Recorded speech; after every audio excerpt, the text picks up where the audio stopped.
versets 1 à 17. Ensuite, nous lirons dans le livre de Matthieu, au chapitre 26, le verset 41. Enfin, dans le livre de Luc, au chapitre 21, le verset 36. Exode, chapitre 20, de 1 à 17. Matthieu 26, 41 et Luc 21, 46. Lisons au nom du Père, du Fils et du Saint-Esprit.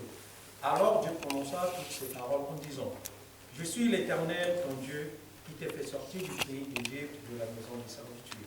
Tu n'auras point d'autre Dieu devant ma face. Tu ne te feras point d'image taillée, ni de représentation quelconque des choses qui sont en haut dans les cieux, qui sont en bas sur la terre, et qui sont dans les eaux plus bas que la terre. Tu ne te prosterneras point devant elles, et tu ne les serviras point, car moi, l'Éternel, ton Dieu, je suis un Dieu jaloux, qui punit l'iniquité des pères sur les enfants jusqu'à la 3e et à la 4e génération de ceux qui sont salués, et qui fait miséricorde jusqu'à la 1e génération à ceux qui m'aiment et qui gardent les commandements.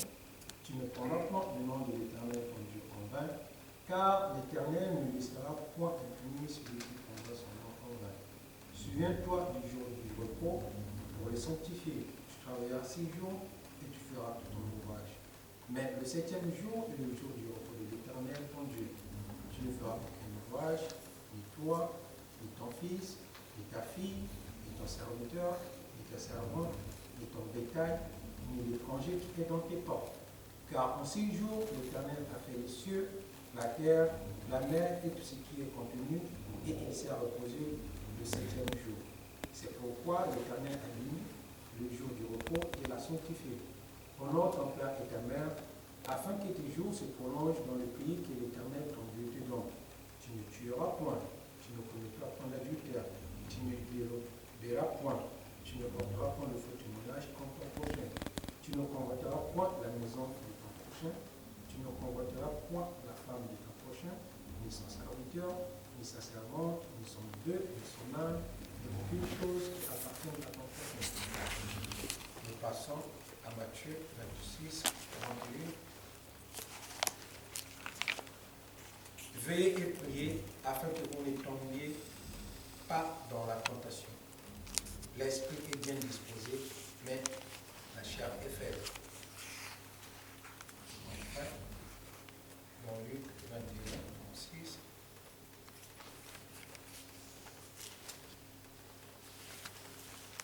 Veillez donc et priez en tout temps, afin que vous ayez la force d'échapper à toutes ces choses qui arriveront et de paraître debout devant le Fils de l'homme.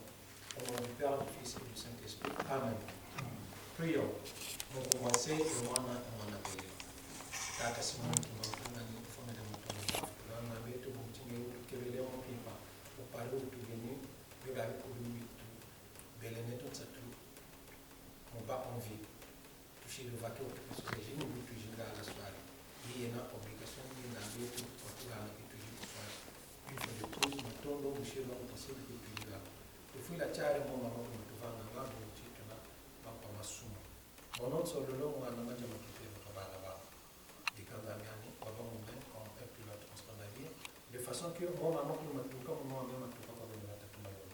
Elle est un peu disposition, il faut la pour m'improviser, et surtout, la luneno, ma tout wagaga, et ta serre-là, ma tout nous comme ce que tu vas faire mon âme, et quand on va être tout parler, on va c'est, moi, nous allons plus mal. Amen. Comme d'habitude, nous avons d'abord lu dans Exode chapitre 20, les versets 1 à 17. Ensuite, nous sommes passés dans Matthieu 26, le verset 41. Enfin, dans Luc 21, le verset 36. Notamment, les 2 dernières lectures que nous avons faites, c'est-à-dire la lecture dans Matthieu et Luc, si nous constatons qu'il y a un mot qui revient souvent, c'est le mot prier, prier. Cela signifie que le thème de cette soirée, ce sera donc la prière. Nous allons parler de la prière. Si nous voyons bien le mot prier, prière, donc ça vient du verbe prier. Et lorsqu'on parle de la prière dans le cadre d'une église, dans le cadre d'une religion, en fait, prier, c'est supplier. Donc ça signifie implorer. Donc prier avec insistance. Donc quand nous prions, par exemple, Ce que nous faisons, donc nous supplions Dieu. Donc nous implorons Dieu. Donc c'est un peu ça. Et prier, donc signifie également invoquer, appeler au secours. Nous savons bien que dans plusieurs occasions, notamment quand nous nous sentons en danger, nous implorons Dieu qu'il nous vienne au secours. Donc ce que nous faisons, c'est ça, prier. Donc si nous regardons bien, la prière, c'est un acte qui est soit individuel, soit collectif. Et quand on fait cet acte-là, c'est pour des buts donnés. Donc les buts de la prière, on peut en distinguer trois. Par exemple, pour faire une requête à Dieu, donc demander quelque chose à Dieu, ça peut être dans le cadre personnel. Par exemple, un kimbangiste qui est dans le besoin, qui fait sa prière, qui demande que Papa Simon Kimbangu puisse l'aider pour pouvoir satisfaire à ce besoin-là. Donc, le kimbangiste va faire sa requête à Papa Simon Kimbangu. Donc, dans ce cas, il fait une requête à Papa Simon Kimbangu. Et la requête peut également être faite pour le compte de quelqu'un d'autre. Et nous savons bien que généralement, nous, les kimbangistes, nous avons le devoir de prier pour le monde entier. Nous connaissons quand même cela parce que Papa nous a mis dans ce secret-là. Que c'est nous, kimbangistes, qu'il a choisi pour que nous puissions prier pour le monde entier. Donc ça, ce sont les prières d'intercession, ce que nous faisons généralement pendant les cultes, même pendant les soirs, parce que tout à l'heure, après la prédication et l'exhortation, donc on sera là en train de prier. Donc ce qu'on fera, ce sera une prière d'intercession. Donc l'intercession, c'est également des requêtes qu'on va adresser à notre Dieu. Donc c'est ça, prier. Et le deuxième but de la prière qu'on peut souligner, c'est que la prière peut être une prière de confession. Et ça aussi, c'est très très important. Nous savons bien que nous sommes des pécheurs, donc nous sommes voués à pécher. Déjà, la Bible nous dit que nul n'est parfait dans ce monde. Et Dieu, après le déluge, il avait dit que la déclinaison du cœur de l'homme est mauvaise. Nous tendons souvent à faire du mal. Donc, à tout moment, il nous est demandé de faire des confessions de nos péchés, de nous confesser, même en prière. Donc, ça, c'est très important. Et dans certaines circonstances, lorsqu'on sent que vraiment qu'on a beaucoup péché, on est obligé de faire des prières intenses pour demander pardon. C'est à l'exemple de ce qui était arrivé à David. On sait bien que David avait aimé la femme de l'autre. C'est notamment la maman du roi Salomon. La maman du roi Salomon était la femme qui appartenait à un soldat de David, c'était un capitaine. Mais David, une fois, il était dans son palais et de loin, il avait vu la femme qui se lavait. Donc, il avait convoité la femme de l'autre. Ce faisant, il a fait venir cette femme-là et a été avec cette femme. Et par la suite, quand il s'est rendu compte que c'était la femme de son soldat, il a fait même tuer ce soldat-là. Donc après avoir commis ces actes-là, Dieu a envoyé le prophète Nathan pour dire à David qu'il avait mal fait. Et qu'est-ce que David a fait? David a fait des prières de confession. Donc c'était à l'occasion où il avait écrit le psaume 51 que nous connaissons. Donc quand nous regardons le prière 51, le psaume 51, c'est une prière de confession. Donc on demande pardon à Dieu et de façon intense. Donc à nous aussi, il nous incombe parfois de le faire, de demander pardon. Nous avons des cantiques que nous chantons pour demander pardon à Papa. Donc ces cantiques-là ont aussi la même valeur que le psaume 51. Donc la prière, je disais, peut avoir pour but de demander pardon à Dieu. Et le troisième but de la prière qu'on peut retenir, c'est que la prière nous permet d'être en communion avec Dieu. Et ça, c'est très, très important. C'est sentir vraiment en communion avec Dieu, en communication. Donc, être en ligne directe avec Dieu. On est obligé de prier. Pour être en ligne directe, on est obligé de prier. Donc, pour, en fait, chercher à avoir le sentiment d'unité avec Dieu, donc être en union avec Dieu, on a besoin de prier. Un kimbangiste qui ne prie pas, c'est un peu difficile qu'il soit vraiment en communion avec Papa Simon Kimbangu. Parce que le moyen par lequel nous entrons en communion, que nous sentons qu'il y a une unité, une union entre nous et Papa Simon Kimbangu, c'est par la prière. C'est par la prière. Mais seulement pour que la prière puisse répondre à tout cela, il y a des conditions. Donc, ce n'est pas que non, c'est toute prière, non. C'est pas tout, Dieu n'entend pas toutes les prières. Il y a des conditions pour que la prière donc, puisse répondre à ces conditions-là. Donc, si c'est prière de requête ou de confession de communion, que ça puisse répondre à tout ça. La confession, c'est que la personne qui dit sa prière doit être pure. C'est pour ça que généralement, même dans nos prières, ça sera comme une sorte de répétition, on demande toujours pardon dans les prières. C'est parce que c'est très très important. Mais en réalité, ce qui nous est demandé, c'est de rester dans le respect des commandements. Quand on respecte les commandements, notamment les 10 commandements que nous avons lus, les obligations, les principes que nous avons au sein de notre Église, les règlements intérieurs de chaque mouvement, quand nous respectons cela et que nous faisons nos prières, s'il s'agit de prières d'intercession ou des requêtes, facilement, Dieu nous écoute. S'il s'agit d'une confession, Dieu nous écoute. Donc on a intérêt à rester dans le respect des commandements. Ça c'est très très important. Parce que il arrive souvent qu'on fasse des prières et qu'on sente qu'on n'est pas écouté dans ces prières. Mais oui, mais lorsqu'on ne respecte pas les commandements de Dieu, comment voulez-vous que Dieu puisse nous écouter? C'est impossible. C'est parce que nous ne nous rendons pas compte de ce qu'est Dieu exactement, de la grandeur de Dieu. Surtout nous les Kimbongistes, comme Dieu nous l'appelons par papa, il nous a demandé à ce qu'on l'appelle papa, on se dit papa Simon Kimbang. Papa Simon Kimbang. Donc c'est devenu comme quelqu'un qui nous est familier. Mais non. Mais Dieu, nous en tant qu'humains, en tant que pécheurs, on ne peut pas s'approcher de Dieu. C'est impossible. Parce que Dieu, c'est un grand roi. Dieu, comme l'a dit Papa Simon Kimbangu dans sa prophétie de Mbanzansanda, Dieu c'est un tout dans le tout. On ne vaut même pas Dieu. Donc on doit confesser toujours nos péchés. On doit chercher à être pur avant de s'approcher de Papa. Je me souviens bien, j'ai un ami qui disait que lui, quand il sent vraiment qu'il a beaucoup péché, il n'a même pas le courage de prier, de demander. Mais nous, les Kimbongistes, parfois, on vient de discuter avec quelqu'un, on vient de faire du n'importe quoi, mais on est là, on se met à genoux, on dit au nom du Père, du Fils et du Saint-Esprit. Et là, on se moque de Dieu.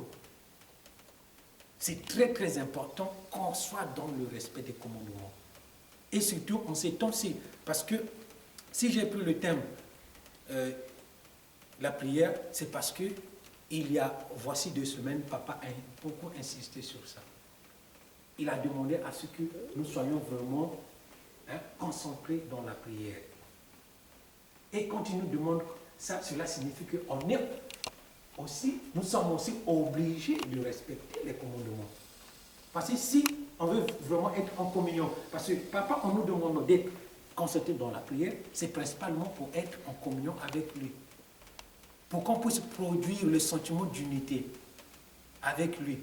Mais pour que cela soit possible, on doit respecter les commandements.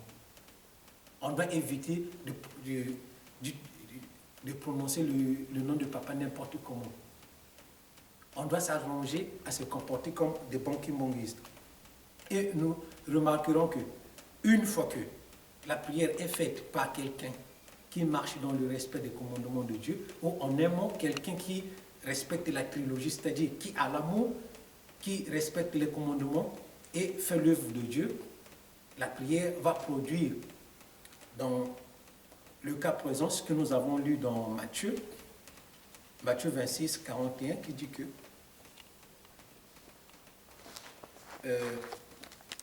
veillez et priez afin que vous ne tombiez pas dans la tentation. L'esprit est bien disposé, mais la chair est faible. Comme je l'ai dit, Papa nous demande d'être concentrés dans la prière. C'est afin que le résultat de nos prières soit ce que nous venons de lire dans Matthieu. Donc que nous ne tombions pas dans la tentation. Parce que les temps sont proches. Le jour du Seigneur est proche. Nous avons cette grâce. Avant de quitter ses disciples, Jésus avait dit qu'il allait envoyer le Saint-Esprit, que le Saint-Esprit devait nous conduire dans la vérité toute entière. Papa Simon Kimbangu est venu. Et là, lui, il insiste que tu communes à Souka.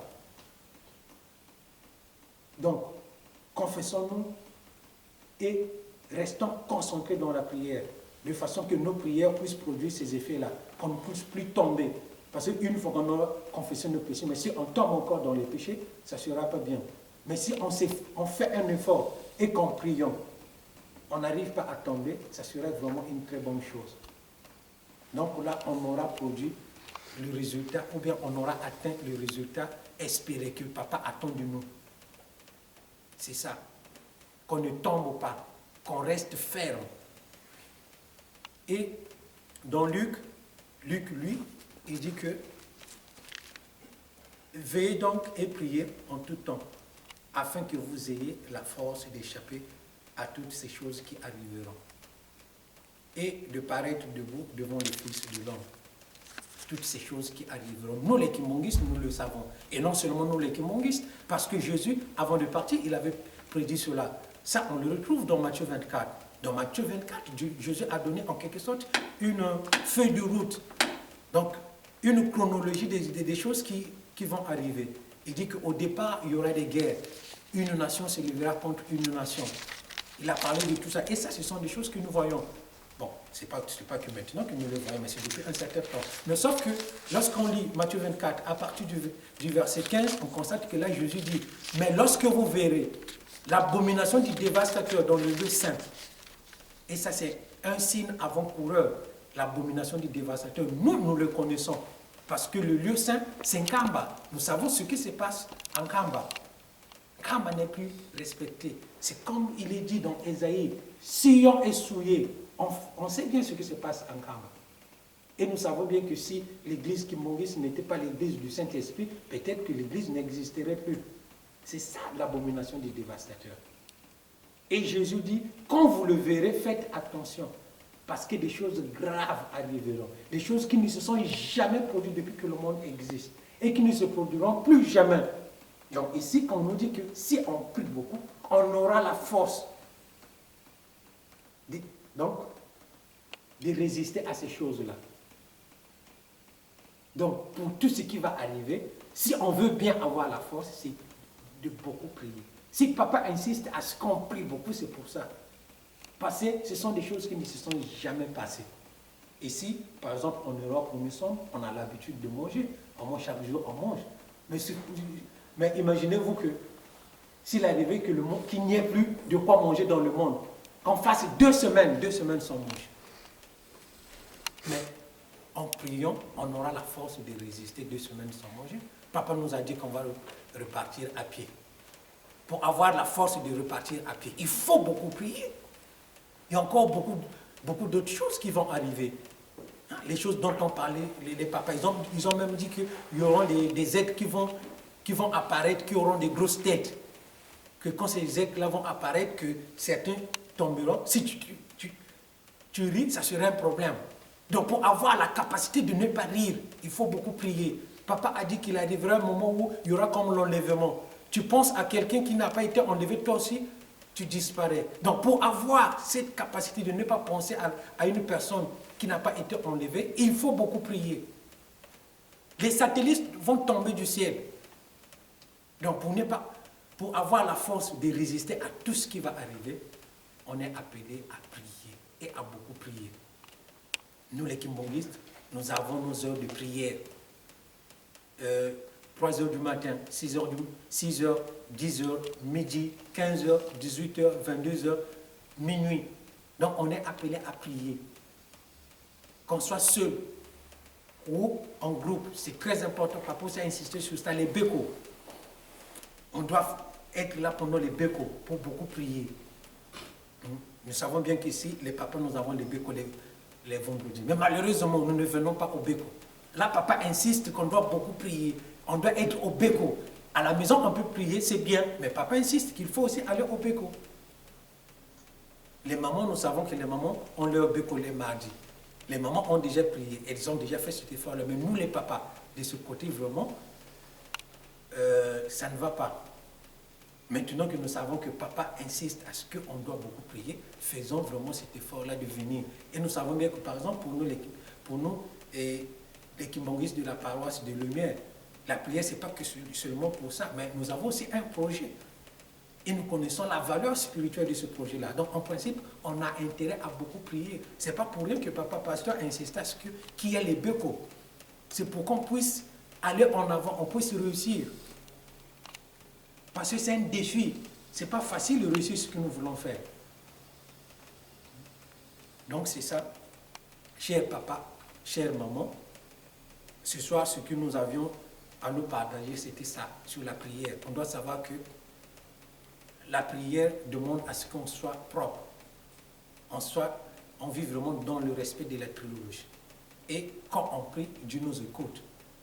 Et maintenant que Papa Simon Kimbangu insiste à ce que nous prions, donc la prière doit nous permettre d'être en communion directe avec Papa. Quand on est en communion avec Papa, on constatera que même avant que Papa ne dise quelque chose en Kamba, nous on est déjà au courant. Il y a des gens qui ont fait des témoignages sur ça. Et on remarquera que souvent, nous, ici, les gens ne sont pas spirituels. On est trop distraits. Mais quand on est en communion avec Papa, avant même qu'il nous dise des choses en Kamba, on sait que non, il va se passer ceci, il va se passer cela. On est averti. Donc, cherchons cette communion-là avec Papa, c'est très important. Une fois qu'on aura cette communion, parce que ça nous permettra de ne plus tomber. Ça nous permettra d'avoir la force de résister à tout ce qui va venir et d'être debout le jour du Seigneur, c'est-à-dire pour que tous alawana na mokolo o tata na me akokata mokano na ye to sili sindingo wana okombo ya tata mwana to tata mulimu sa. Amen. Au nom du Père, du Fils et du Saint-Esprit, notre Père qui est aux cieux, que ton nom soit sanctifié, que ton règne vienne. Que ta volonté soit faite sur la terre comme au ciel. Donne-nous aujourd'hui notre pain de ce jour. Pardonne nos offenses comme nous pardonnons aussi à ceux qui nous ont offensés. Ne nous soumets pas à la tentation, mais délivre-nous du mal, car c'est à toi qu'appartient le règne, la puissance et la gloire pour les siècles des siècles. Au nom du Père, du Fils et du Saint-Esprit. Amen.